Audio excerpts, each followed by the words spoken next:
इस बंदे को देखो, ये अपने सीट तक नहीं जा रहा है, इसे जाना है एक्चुअली टॉयलेट में, लेकिन इस ट्रेन में इतनी ओवर क्राउडिंग है कि ये बंदा जा ही नहीं सकता। और ये कहानी बस इस बंदे की नहीं है, ऐसे कई सारे लोग हैं इंडिया के अंदर जो ये प्रॉब्लम सफर करता है। हमारी इंडियन ट्रेन के अंदर आपने काफी सारी बार देखा होगा कि अपनी ट्रेन ओवर क्राउडेड होती है, स्लो होती है और साथ ही साथ बहुत ज्यादा गंदी होती है। लेकिन ऐसा क्यों होता है हमारी इंडियन ट्रेन के अंदर? चले ये सारी चीजें आज हम जान लेते हैं। ये वीडियो देखो, ये है स्लीपर कोच, लेकिन अगर हम जनरल के अंदर चले जाते हैं तो वहां पे ये कंडीशन और भी ज्यादा बेकार है। अभी ट्रेन की सीटिंग सिस्टम जान लेते हैं। ट्रेन के अंदर कुछ सेक्शंस होते हैं, जैसे कि 1A मतलब कि first class AC, 2A second class AC, 3A third class AC, CC chair car, फिर होता है स्लीपर और होता है जनरल। तो अभी फर्स्ट क्लास एसी के अंदर 18 से 24 लोग वहां पे बैठ सकते हैं। वैसे ही सेकंड क्लास एसी के अंदर 50 लोग, थर्ड एसी के अंदर 70 लोग और स्लीपर के अंदर ये नंबर चले जाता है 70 to 98। और नो रिजर्वेशन कैटेगरी के अंदर 90 सीट्स होते हैं, लेकिन वहां पे कभी कभी तो लोग 180 भी मिल जाते हैं। तो देखो यहाँ पे एक बात समझ में आ रही है कि नो रिजर्वेशन कैटेगरी के अंदर जब 90 लोगों की सीट्स है और वहां पे 200 लोग जाते हैं, इसका कारण ये हो रहा है कि इंडिया के लिए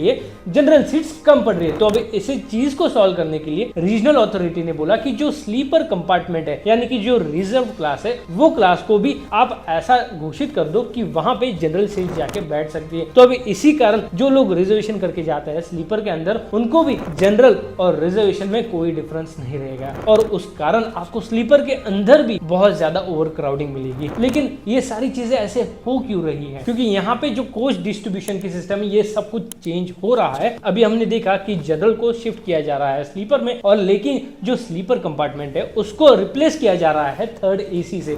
और अभी इंडिया के अंदर ऐसे कई सारे लोग हैं जो थर्ड एसी टिकट अफोर्ड नहीं कर सकते, क्योंकि वो सारे टिकट ऑलमोस्ट 3 टाइम्स एक्सपेंसिव होते हैं। अगर मैंने मनमाड से मुंबई की टिकट ली तो वहां पे आपको 100 रुपीज मिलेगा जनरल टिकट या फिर रिजर्व टिकट का, जो कि आप बैठ के जाते हो। विदाउट एसी वाला टिकट आपको मिलेगा 100 रुपए के अंदर। लेकिन वही अगर आप थर्ड एसी लेते हो तो वही टिकट आपको मिलेगा 550 रुपीज का। मतलब आप देख सकते हो ऑलमोस्ट 3 to 4 टाइम्स की आपको यहाँ पे कॉस्टिंग मिल जाती है। लेकिन अगर समझो आपका लॉन्ग रूट है तो यहाँ पे कॉस्टिंग और भी ज्यादा बढ़ जाती है। तो यहाँ पे जो व्यक्ति अनरिजर्व कैटेगरी के अंदर या फिर रिजर्व कैटेगरी के अंदर सिटिंग नॉन एसी में जो 500 टिकट अफोर्ड नहीं कर सकता, वो सिंपली क्राउडेड करेगा ये जनरल और स्लीपर कंपार्टमेंट।